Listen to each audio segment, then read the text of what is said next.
আগের দিনের ব্লগের সেকেন্ড পার্ট নিয়ে চলে এসেছি তোমাদের জন্য। আগের ব্লগে তোমাদেরকে তো জানিয়েছিলাম আমি এখানেই রয়েছি মা বাবার এই বাড়িতে।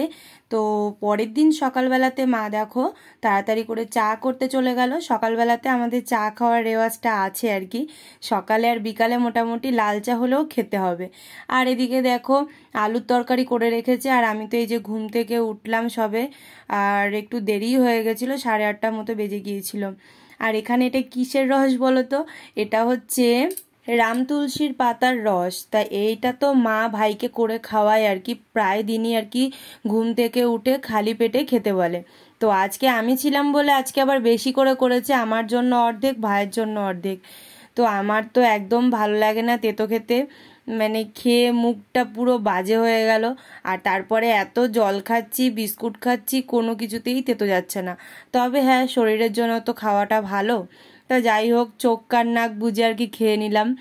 আর তারপরে এই দেখো মা তো চা করে নিয়ে এসেছে, ওর জন্যও চা রেখে দিয়েছিল, তখন ও ছিল না ঘরে, কোথায় বেশ গিয়েছিল একটা। আর এই যে কাকিও এসে গেছে, কাজের কাকি।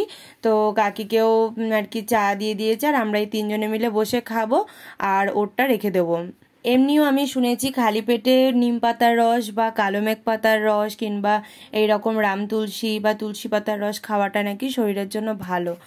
তো তারপরে এই দেখো ওর জন্য খাবার গোছাচ্ছে। আগের দিনে 2টো পরোটা ছিল আর 2টো রুটি করেছে সকালবেলা, আর আলুর তরকারি, আম, মিষ্টি এই সমস্ত কিছু দিয়েছিল।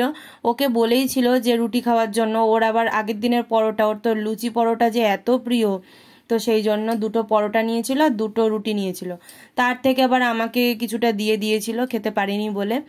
আর মা এই আলুর তরকারিটা নতুনত্ব বেশ ভালো বানায়, কাসুরি মেথি পাতা দিয়ে আর পেঁয়াজ দিয়ে একটা নতুনত্ব তরকারি হয়। আমি তোমাদেরকে অন্য একদিন একটা ভিডিওতে শেয়ার করে দেবো। আর এই সকালবেলাতে খালি পেটে আমাকে দেখো এই মিষ্টি দিচ্ছে। আর মিষ্টি তো আমি পছন্দ করি ঠিক আছে, কিন্তু খালি পেটে খেতে ইচ্ছা করে না। তো সেই আর মিষ্টি তো দেবে বলে তো আর দেয়ই না, দেখো কি করছে। আর ভাই দেখেছো তো শুয়ে রয়েছে, কারণ ভাইয়ের জ্বরটা তখনও পুরোপুরি কমেনি, অল্প অল্প এখনও জ্বর রয়েছে। প্যারাসিটামল যখন খাচ্ছে তখন কমছে, আবার পরবর্তীতে যখন মানে ওষুধের অ্যাকশনটা চলে যাচ্ছে তারপরে করে আবার হচ্ছে। এই তো আর মুখে কোনো রুচি নেই, মানে যাই খাচ্ছে না কেন তেতো তেতো লাগছে, ভালো লাগছে না। স্কুলও যেতে পারিনি 2 দিন, ডাক্তারও দেখিয়েছে, ডাক্তার আবার ডেঙ্গু টেস্ট করতে দিয়েছে। কিছু কিছু সিমটমস ছিল, কারণ বারবার করে পটি হচ্ছিল, জ্বর বারবার আসছিল, তো সেই জন্য। কিন্তু তারপরে ডেঙ্গু টেস্ট আর করতে হয়নি, কারণ জ্বরটা দেখলাম তারপরে আস্তে আস্তে নেমেছে, মানে আমি পরের দিনের কথা বলছি আর কি। তো তখন নেমে গিয়েছিল বলে তো সেই জন্য আর করা হয়নি। তো দুপুরবেলাতেই দেখো বাবা তো ইলিশ মাছ নিয়ে এসেছে। রবিবার ছিল সেদিন, কিন্তু মাংস আনার কথা বলেছিল, কিন্তু মাংস আনতে বারণ করেছিলাম। তার কারণ হচ্ছে এই জন্মদিনের সময় এত পরিমাণে মাছ মাংস খাওয়া হয়েছে না, আর ইচ্ছা করছে না মাংস খেতে। আর এই ফ্রিজের মধ্যে বাসি থেকেই যাচ্ছে। তো সেই জন্য ইলিশ মাছ এনেছিল। আর এখানে দেখো আমি ওই সর্ষে, পোস্ত, কাঁচা লঙ্কা, নুন দিয়ে ভালো করে বেটে নিচ্ছি। শিলনোড়াতে না বাটলে সর্ষে ইলিশের টেস্ট কিন্তু হয় না। যতই তুমি ওই গুঁড়ো দিয়ে, মানে সর্ষের যে গুঁড়ো পাওয়া যায় জলে গুলে করো না কেন, না বেটে করলে কিন্তু টেস্টটা সেই আসে না। তো এই যে আমি এখানে সর্ষে, পোস্ত, কাঁচা লঙ্কা আর সামান্য একটু নুন দিয়ে নিয়েছি, কারণ হচ্ছে সর্ষেতে নুন না দিলে সর্ষেটা একটু তিতকুটে ভাব চলে আসে। যাই হোক, আর দুপুরে রান্না বান্না এই তো সর্ষে ইলিশ হবে, আর ওখানে ডাল করবে মা, একটা তরকারি করেছে, আমি তোমাদেরকে সব দেখাচ্ছি এক এক করে, দাঁড়াও। এই দেখো এখানে মাছের মাথা রয়েছে, ইলিশ মাছের মাথাই রয়েছে। তো মুসুরির ডাল দিয়ে ইলিশ মাছের মাথা দিয়ে করবে আর কি মা। আর এদিকে ইলিশের যে ভাপা হবে, ভাপা না সর্ষে ইলিশ ওই যাই হোক, তো সেটার জন্য ম্যারিনেশন করে রেখে দিয়েছে আর কি। এটা মোটামুটি কমপ্লিট। আর এখানে সর্ষে পোস্তটা বাটাও হয়ে গেছে, দিয়ে দিয়েছি।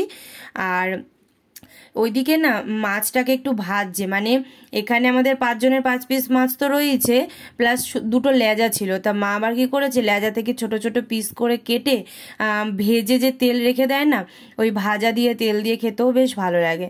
তো ওটা থেকে একটু একটু করে মাছ হলে পরে ওটা দিয়েও খাওয়া যাবে, আবার ওদিকে সর্ষে ইলিশও খাওয়া যাবে, 2 রকম রেসিপি হয়ে গেল। আর এখানে কুমড়ো শাক করেছিল মা, বেগুন, আলু এই সমস্ত কিছু দিয়ে যে একটা মাখা মাখা করে শাক যেমন হয় আর কি। তো এই তো আর কি দুপুরের লাঞ্চ। কি রে ওই কাকা, এই শোনা শোনা, ওই কি রে মুড়িয়ে ঝুড়িয়ে রেখেছে, দেখো কমেছে জ্বর দেখি, এখনো তো গা গরম রয়েছে। ও শোনা এদিকে এটা ফেরো, কোন ট্যাবলেটটা খেয়েছিস? প্যারাসিটামল দেখে গেছিলি? কমবে আস্তে আস্তে কমবে, না ব্যাঙের না, কমবে কমবে। বেচারি বেচারা, তাই তো, একটু তাকাও। তো আমি যাই, করে আসি স্নানটা, পুরোনার অবস্থা একদম।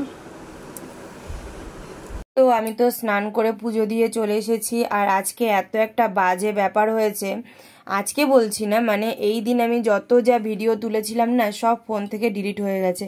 কিভাবে হয়ে গেছে আমি জানি না। এরকম আরও অনেক অনেক ক্লিপস তুলেছিলাম।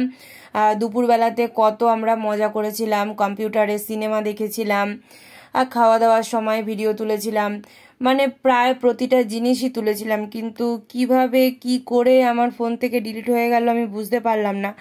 অনেকবার করে রিকভারি করার চেষ্টাও করেছি, অনেকগুলো অ্যাপ ডাউনলোড করেছি, তারপরে গুগলে গিয়ে দেখেছি যে গুগল ড্রাইভে কোনো কোনো সময় তো সেভ থাকে, সেটাতেও কোনো জায়গাতে পাইনি। তো মনটা একটু খারাপই হয়ে গেল এডিট করার সময়, কারণ অনেক কিছু দেখাতে পারলাম না তোমাদেরকে। আর এই রাত্রেবেলাতে দেখো এই চপ নিয়ে এসেছিল, আর আমিত্তি মা টাকা দিল আনার জন্য। ওই কাকিদের বাড়িতে যাবো আর কি, কারণ কাকির অপারেশন হয়েছিল কিছুদিন আগে, গল ব্লাডার স্টোন হয়েছিল, তো সেই জন্য দেখতে যাব করে, তো যাওয়া হচ্ছিল না, তো রবিবার ছিল বলে সেই দিনই আর কি গেলাম। তো এইখানেও আমি অনেক ব্লগ তুলেছিলাম, কাকিরা এগরোল নিয়ে এসেছিলো, আমরা ওই আমিত্তি চপ সব একসঙ্গে খাওয়া দাওয়া করেছিলাম, অনেক গল্প টল্প হয়েছিল। কিন্তু ব্লগটা মানে ভিডিওগুলো কিভাবে ডিলিট হয়ে গেছে আমি সত্যিই বুঝতে পারিনি। যাই হোক, কি আর করা যাবে, যেটুকুনি ছিল ফোনে সেটাই তোমাদের সঙ্গে শেয়ার করলাম।